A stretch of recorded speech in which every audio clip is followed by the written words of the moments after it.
Sahabat Salam Indonesia, pada episode kali ini kami hadirkan sosok inspiratif seorang Kartini biker Indonesia di Toronto. Berani bermimpi, terus melangkah dan menembus batas, membawanya mengarungi Amerika dan Kanada bersama Harley Davidson kesayangannya. Kisah ini menjadi pengingat bahwa perempuan Indonesia cerdas, mampu berdiri kuat, melangkah jauh, dan menginspirasi dunia dengan caranya sendiri. Yuk kita simak kisah inspiratifnya.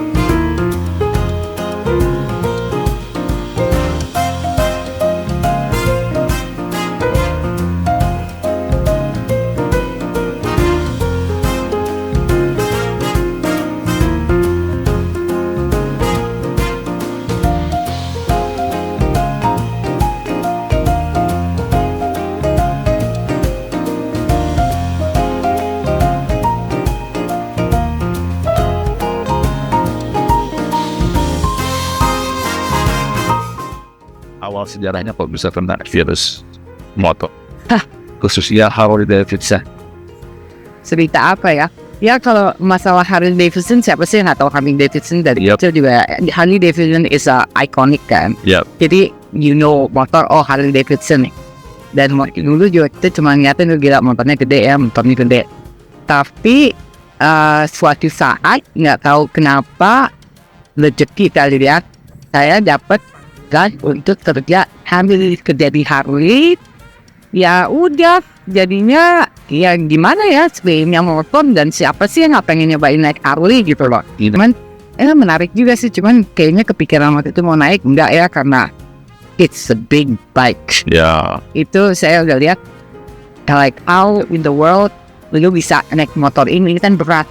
Kan pokoknya pikirannya selalu begitu. Jadi tapi one day kita waktu itu lagi mau adain acara Harley 120 tahun apa berapa gitu ya di Ottawa. Terus one of my GM dia nanya, "Wenny, are you coming?" "Yes, I'm coming. I'm going to work with us." Like, "Are you riding?" "No, I'm not riding." "But you're coming with us." Jadilah saya diboncengin. Itu pertama kali saya naik Harley diboncengin. Larinya inget banget 130 km, anjir. Kenceng banget itu motornya. Tapi kok kayaknya enak gitu. Cuma selama 5 jam itu saya inget tuh, itu bosan banget. Yuk untuk dibuat suka Antuk ya? Nggak tahu aja sih, pertama sih excited ya, lama-lama kayak mungkin saya juga orangnya agak-agak nggak mesodium juga. Pas nyampe dia nanya sama saya, "So how was it?" "It's very exciting that I'm like can't go." Yang bilang, "Okay, so when you get back to Canada, kamu ngambil les motor, dibayar sama kantor kan." Ya udah, dari situlah bis les itu kita ngambil motor kelasnya itu 3 hari, satu hari 4 jam di kelas teori, 2 hari di lapangan. Jadi hari ketiganya itu langsung tes.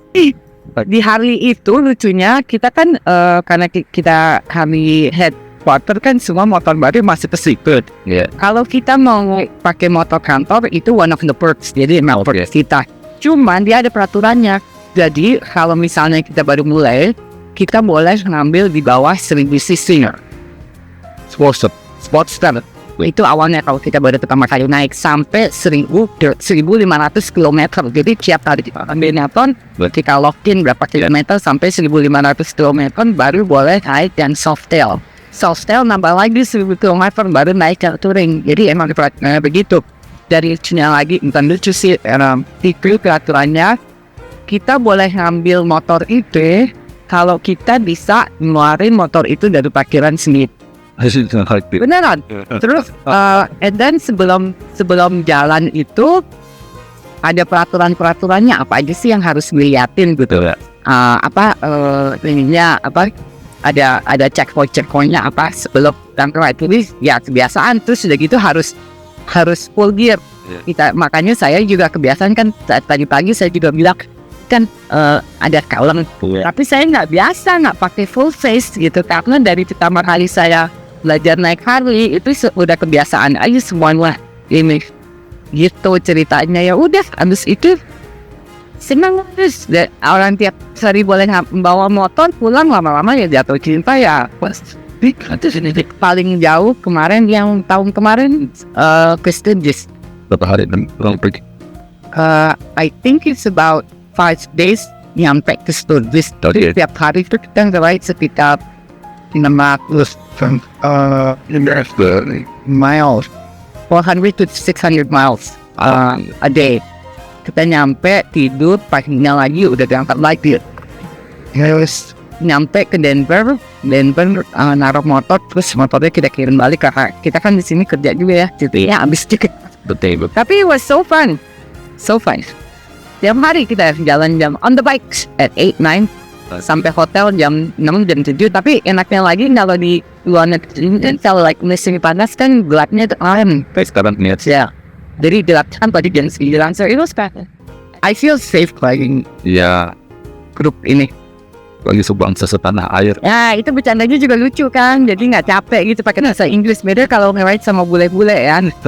Beda banget loh, itu saya juga suka nge-ride sama bule-bule. Kalau orang Indonesia tuh banyak ketawanya, terus ngudutnya.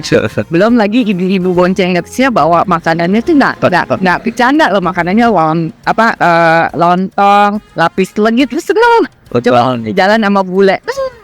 Udah gitu lucunya lagi kalau biker kisah itu kan bawaannya fun ya. Jadi kadang-kadang kalau ada pista point, berhenti dulu foto.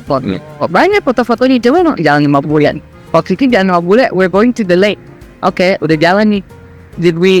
Are we not stopping at the lake? We just passed the lake. Are we not doing any point? No. Tapi mungkin tergantung ya, itu teman-teman bule saya yang suka nge-ride tuh motornya juga gede-gede semua, dan saya juga cewek sendiri sih bisiku. Tapi waktu kerja di Harley banyak yang baik lady biker. Kita seru tuh kalau nge-ride cewek-ceweknya.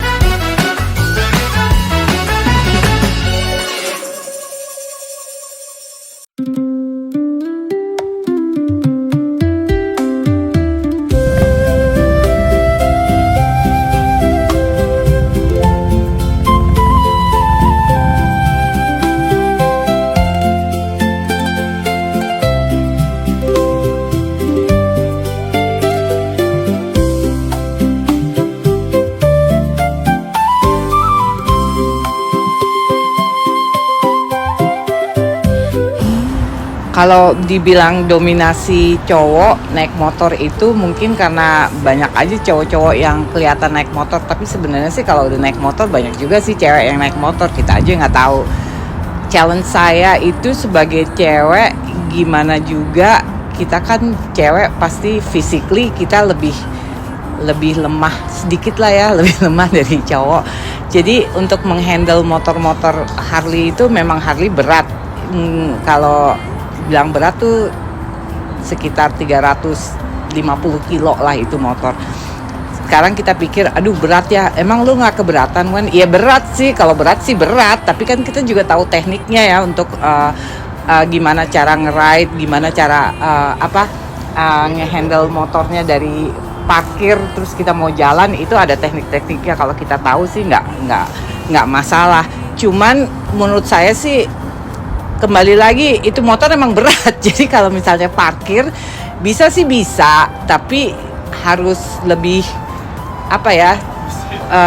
tenaganya atau usahanya lebih keras daripada cowok yang kalau parkir itu udah gitu ya. Kalau saya sih mungkin berapa kali harus bolak-balik maju mundur.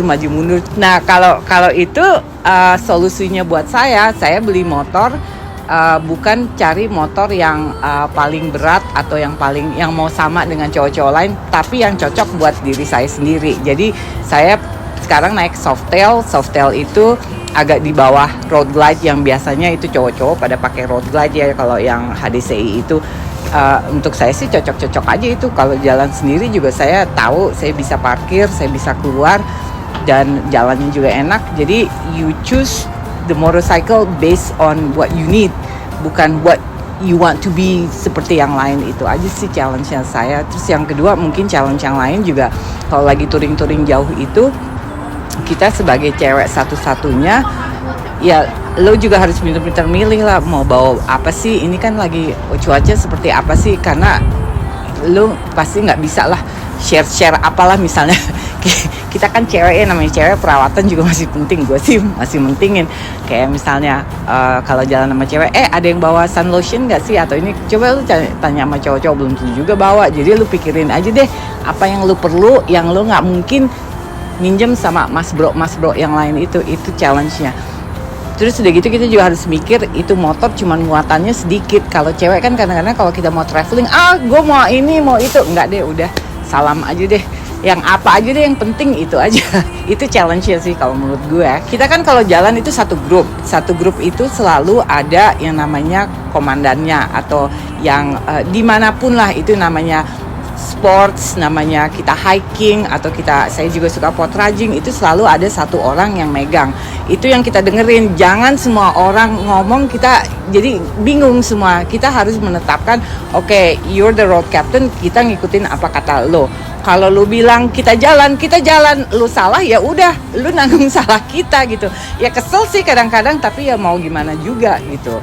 Kalau momen berkesan sih menurut saya, menurut gue sih semua lagi touring juga berkesan sih buat gue. Cuman yang paling berkesan sampai sekarang ini adalah perjalanan saya pertama kali waktu mau ketemu HDCI East Coast. Mereka itu kan semuanya domisilinya semuanya di Amerika. Biasanya kita ngumpul di Maryland. Nah waktu itu gue tuh mau ke Milwaukee sama mereka karena gue dari Kanada. Mau nggak mau gue harus bawa motor kan. Itu pertama kali gue jalan jauh dari Toronto ke Maryland, itu sekitar 700 kilo kali ada ya. Dan udah gitu kedua gue harus cross border. Gue nggak pernah tuh yang namanya harus cross boarding. Biasanya gue nge-ride cuma di Kanada doang. Yang ketiga itu adalah gue itu harusnya jalan sama temen gue yang sama-sama HDCI Kanada, Rejo. Tapi last minute dia bilang gue nggak bisa sis, gue nggak bisa berangkat. Ya terus gue pikir, terus gue gimana dong, gara-gara lu nggak berangkat gue nggak berangkat. Tapi gue yakin karena gue udah jam terbang gue udah cukup banyak di Kanada. Masalahnya kan gue nggak pernah nge-ride jauh, tapi gue selalu berpikir bahwa tiap 3 jam itu gue pasti berhenti. Jadi dari yang 700 kilo itu gue nggak mikir 700 kilonya, gue justru mikir berapa kali berhenti sih. Jadi tiap kali gue mau jalan, oh iya 3 jam lagi gue berhenti, oh iya 3 jam lagi nyampe juga sih. Itu sih yang paling berkesan karena I had to, kayaknya gue harus ngumpulin nyawa kali ya waktu itu. Banyak yang sesuatu hal yang baru buat gue, yang I have to go outside of my comfort zone untuk itu. Tapi setelah itu, setelah saya gue jalanin itu ya ternyata fun juga sih nge-ride sendiri. Jadi sekarang kalau gue disuruh nge-ride kemana juga ayo aja lah gue. Oke, yang penting ada telepon sama ada credit card, itu aja. Kuncinya.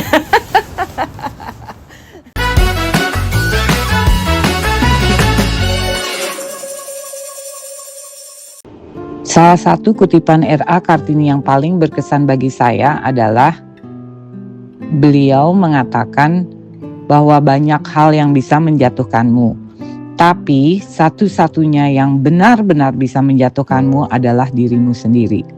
Jadi gue suka selalu berpegangan sama itu. Gue suka mikir orang kuat itu kan bukan berarti dia gak pernah jatuh, tapi waktu dia jatuh dia milih apa? Dia bangkit, dia mau dead style, mati gaya, atau apa. Ya gue belajar dari situ gitu. Oke, gue gak sukses kali ini, tapi I learn my lesson, berikutnya apa. Itu aja sih kalau gue bilang ya. Terus orang yang namanya percaya diri itu kan bukan berarti dia tahu segalanya. Justru kalau gue bilang, lu tuh harus percaya diri karena lu tahu lu tuh bisa menghadapi ini dan lu juga mau berkembang. Itu yang namanya orang percaya diri. Bukan berarti lo ngerasa, oh gue tahu ini gue bisa. Enggak juga sih. The more you're nervous, the more you're prepared. Itu menurut gue. Itu aja sih. Jadi kalau misalnya ada yang mau mencoba hobi ini, lo bilang, ih berat banget ya. Iya emang berat sih, tapi kan ada teknik-tekniknya juga. Lo bakalan jatuh. Jangan pikir lo naik motor, gue naik motor nggak pernah jatuh. Gue juga jatuh, tapi I learn from my lesson. Itu aja sih menurut gue yang penting. Jadi intinya sih lo harus jaga pikiran dan hati, karena semuanya berawal dari itu. Pikiran lo harus selalu positif, hati lo juga harus kuat gitu untuk ngadapin ini. Saya Alia, diaspora Toronto yang bekerja untuk City of Toronto. Saya bekerja di bidang public transportation, dan saat saya melaksanakan tugas, saya dituntut dan bertanggung jawab terhadap kenyamanan dan keselamatan pengguna jasa transportasi saat saya bekerja. Selamat Hari Kartini, khususnya untuk perempuan-perempuan Indonesia, perempuan hebat dimanapun Anda berada. Tetap semangat dan berkarya dan berjuang terus, dan tetap bahagia. Salam dari saya. Saya Tati Suryati mengucapkan selamat Hari Kartini untuk ibu-ibu semua di Toronto dan sekitarnya. Semangat dan sukses selalu ya. Selamat merayakan Hari Kartini buat semua diaspora wanita hebat dimanapun berada. We got this, ladies!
We explore to inspire.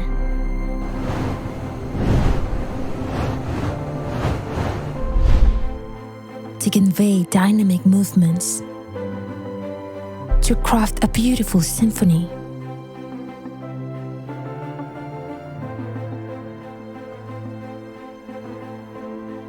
To paint vibrant colors, and to create a heavenly comfort food. Awaken your taste buds with purest delight.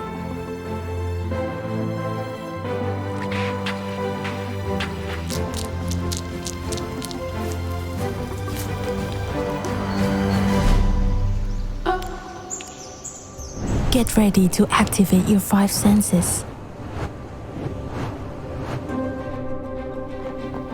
Listen keenly as sound speaks loudest in silence.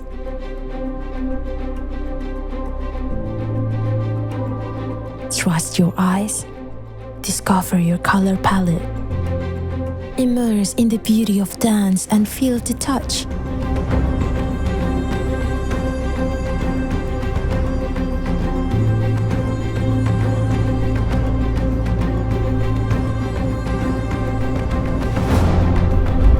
Now, let the fun begin.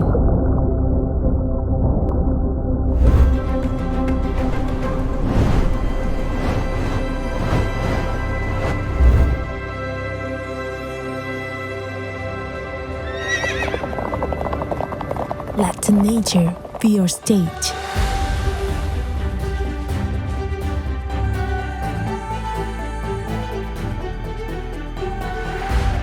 Sip a tropical paradise.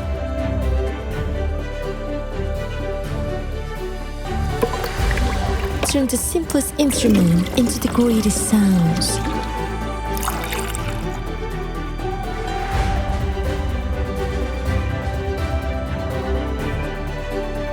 Each color harmonizes seamlessly.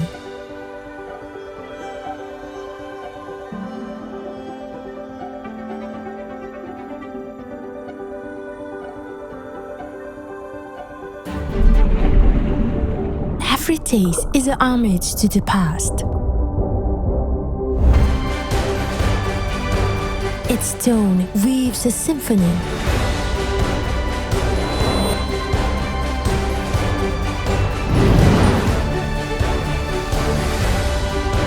And every movement, a poetic stanza.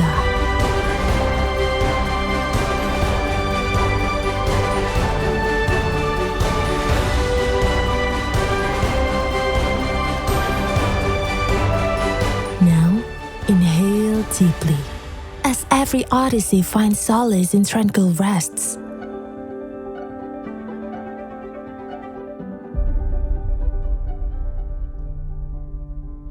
In tranquility's embrace, weave the threads of your plan. Countless destinations await your discovery.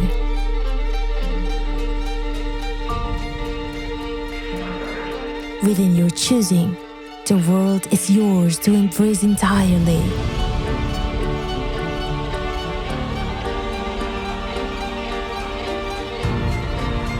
Let it be a majestic stage.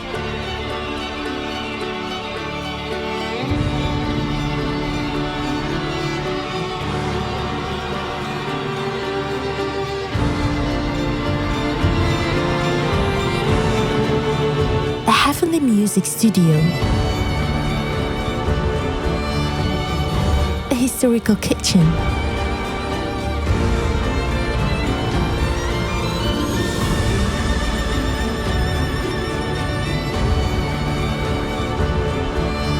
and a lively gallery.